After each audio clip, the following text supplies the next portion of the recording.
사무엘상 25장 9절부터 13절 교독합니다. 다윗의 소년들이 가서 다윗의 이름으로 이 모든 말을 나발에게 말하기를 마치매 나발이 다윗의 사환들에게 대답하여 이르되 다윗은 누구며 이새의 아들은 누구냐 요즘에 각기 주인에게서 억지로 떠나는 종이 많도다. 내가 어찌 내 떡과 물과 내 양털 깎는 자를 위하여 잡은 고기를 가져다가 어디서 왔는지도 알지 못하는 자들에게 주겠느냐 한지라. 이에 다윗의 소년들이 돌아서 자기 길로 향하여 돌아와 이 모든 말을 그에게 전하니 같이 다윗이 자기 사람들에게 이르되 너희는 각기 칼을 차라 하니 각기 칼을 차매 다윗도 자기 칼을 차고 400명 가량은 데리고 올라가고 200명은 소유물 곁에 있게 하니라. 아멘. 사람들로부터 억울하고 부당한 일을 당할 때가 있습니다. 이럴 때 그리스도인으로서 어떤 반응을 나타내야 하는가 하는 것은 우리의 질문이 됩니다. 대부분의 사람들은 부당한 일에 대해서 즉시 반응하여 공격하는 것이 옳다고 생각할 것입니다.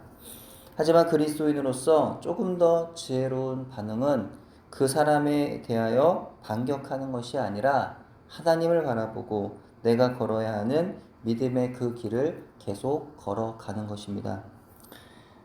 다윗은 사울을 피해 도망자의 생활을 하던 중 광야에서 좋은 일을 시작합니다. 그는 자신을 따르는 사람들을 모아서 선한 사마리아 인단을 결성했습니다. 광야는 일반적인 자연으로부터 얻을 수 있는 혜택을 전혀 기대할 수 없을 뿐만이 아니라 범죄 발생률이 상당히 높은 지역입니다. 강도들이 자주 출몰하여서 여행자들을 약탈하였고 값 나가는 물건이 있을 것 같은 사람들을 습격하고는 했습니다. 예수님이 들려주신 유명한 이야기 가운데 유대 광야를 지나던 한 여행자가 강도를 만나서 심하게 얻어맞고 쓰러져 있다가 선한 사마리아인에 의하여 구조되었다는 이야기가 있습니다. 다윗과 그의 동지들은 광야에서 바로 이와 같은 구조 작업을 했던 것으로 보입니다. 다윗이 나발이라는 부유한 목축업자를 알게 된 것도 이 선한 사마리아 인단 활동 때문이었습니다. 나발의 가축을 돌보는 목자들은 광야의 무법자들과 가축 도둑들에게 특히 많은 해를 당하고 있었는데 다윗은 이들을 적어도 한 계절 이상 보호해 주었던 것으로 보입니다.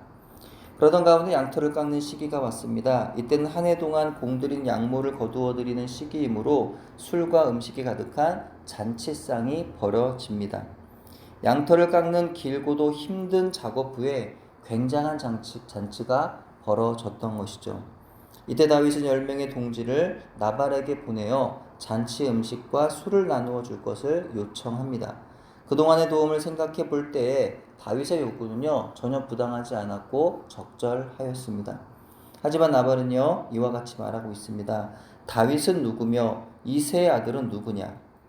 요즘에 각기 주인에게서 억지로 떠나는 종이 많도다. 내가 어찌 내 떡과 물과 내 양털 깎는 자를 위해 잡은 고기를 가져다가 어디서 왔는지도 알지 못한 자들에게 주겠느냐. 나발의 이 말에 다윗은요 머리끝까지 화가 치밀어 오릅니다. 배은망덕한 나발의 이 아비함에 그는 무려 400명과 함께 칼을 차고 나발을 치기로 결심합니다. 인간적으로 보면 다윗의 분노는요 이해할 수 있었습니다.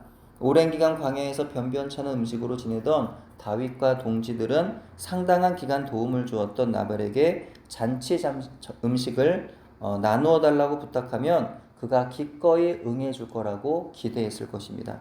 근데 단지 그가 거절한 것에 그친 것이 아니라 정말 무례한 그런 말을 하는 거예요.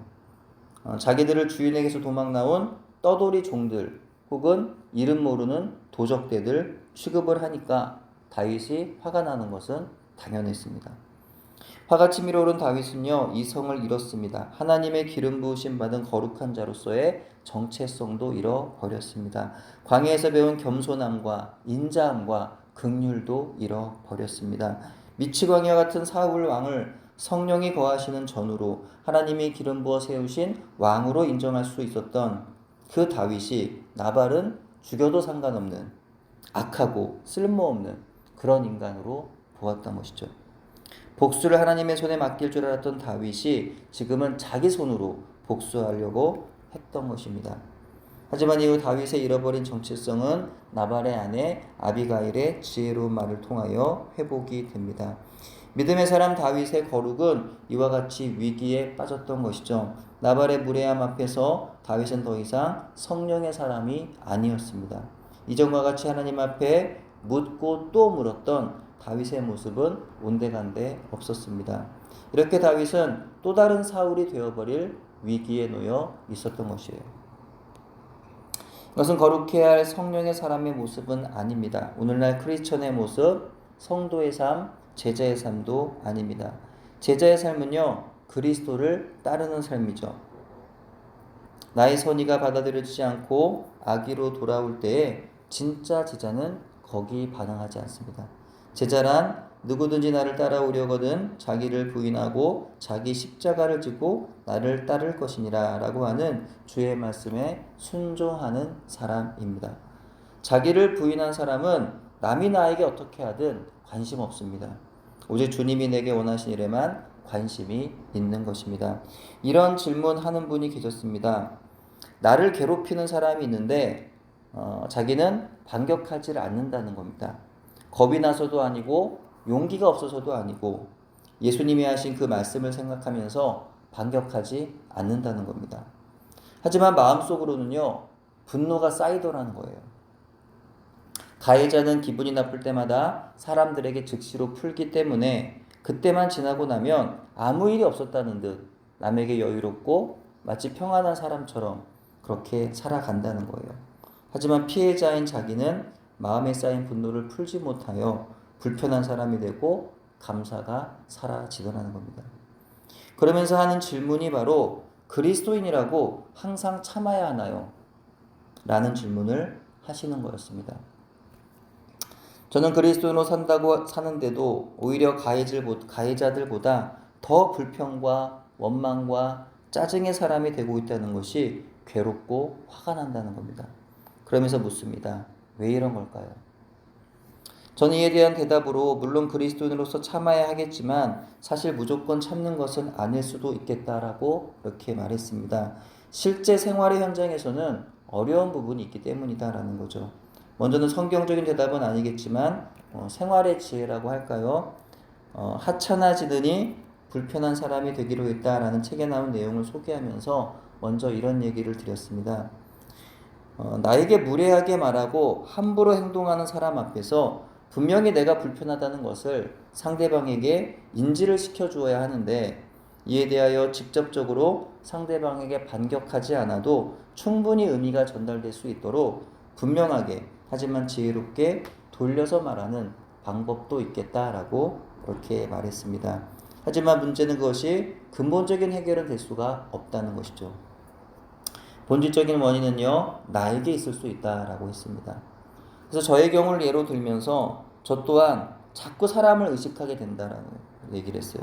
내가 한 말이나 내가 어떤 행한 선한 일에 대해서 인정받고 싶고 그런 마음이 있는데 그것이 상대방에 전혀 받아들여지지 않으면 불편한 마음이 든다고 했습니다. 이러한 마음들을 버려야 된다는 거죠. 근데 누구나 사람은 이와 같은 인정받고 싶은 욕구가 있고 그것이 채워지지 않으면 화가 나는 겁니다.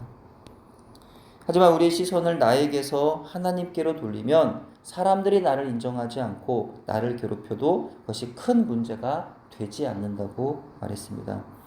사무엘상의 대표적인 두 주인공인 사울과 다윗이 다른 인생을 살 수밖에 없었던 사울은 하나님께 버림을 받고 다윗은 하나님께 쓰임을 받을 수 있었던 이 부분이 바로 이 지점에 있다고 말했습니다.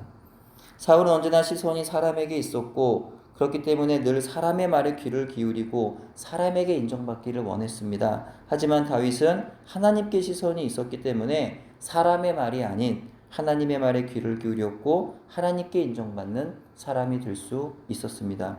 그렇기 때문에 사울은요, 여인들의 말에 마음이 무너지죠. 왕인 자신과 비교 상대될 수 없었던 시골 목동 출신의 다윗을 시기하게 되면서 하나님과 멀어지게 됩니다. 하지만 다윗의 경우 그는 이스라엘 군대를 모욕하던 골리앗에 대해 분노했을 때 자신을 비난하는 형 엘리압 앞에서 아무런 반격을 가하지 않습니다. 그저 여전히 하나님이 주시는 마음에 그 순종하면서 자신에게 주어진 믿음의 길을 걸었던 거죠. 그렇게 골리앗 앞에 서게 되었고 이스라엘을 승리로 이끌었던 것입니다. 그러면 나를 괴롭히고 나에게 무례하게 말하며 나에게 부당하게 행동하는 사람들 앞에서 자꾸만 화를 내게 되고 내 안의 평안과 감사가 사라지고 있다면 그 근본적인 해결책은 그 사람에게 있는 것이 아니라 바로 나에게 있다는 겁니다. 내가 그 사람이 아니라 하나님을 바라보고 있느냐 하는 것에 달려 있다는 거죠. 매일의 삶 속에서 우리는 이와 같은 상황들을 얼마나 자주 만나는지 모릅니다. 나는 선한 의도를 가지고 사람들을 대하지만 그는 나를 얕잡아 보거나 쉽게 보는 사람들이 있습니다. 또는 습관적으로 말도 안 되는 농담이나 자기 기분대로 무례하게 말하는 사람들이 있습니다. 내가 한 일이 아닌데도 부당하게 나에게 책임을 떠넘기는 사람도 있습니다. 그때마다 정말 중요한 것은 나를 향한 그들의 말이나 행동이 아닐 수 있다는 거죠. 정말 중요한 것은 그때 나의 거룩을 지키는 겁니다. 여전히 그리스도인의 삶, 제자의 삶을 사는 겁니다. 여전히 시선을 하나님께 두고 하나님 말씀에 귀를 기울이고 그 말씀에 순종하여 오늘도 믿음으로 살아내는 겁니다. 오늘도 이와 같이 사람 때문에 믿음을 잃어버리고 평안을 잃는 것이 아니라 하나님 때문에 어떤 상황에도 믿음을 지키고 내 안에 평안을 지켜내는 저와 여러분 되기를 바랍니다. 기도합니다. 하나님 감사합니다. 오늘도 내 안에 계시는 성령님 안에서 나의 마음을 잘 지켜내는 우리의 인생의 길이 되도록 인도해 주옵소서. 외부의 사람들의 말이나 외부의 사람들의 시선 때문에 내 안의 평안을 잃어버리고 감사를 잃어버린 채 짜증과 원망과 불평으로 살아가는 인생이 아니라 내 시선과 나의 관심을 하나님께 둘 때에 하나님으로부터 오는 그 말씀, 그 위로의 말씀을 듣고 하나님의 인도하심에 그 말씀으로 인하여 오늘도 믿음으로 또 감사함으로 평안 가운데 살아갈 수 있는 믿음의 사람들, 하나님의 사람들 될 수 있도록 하나님 인도하여 주시고 함께하여 주옵소서. 예수님의 이름으로 기도합니다. 아멘.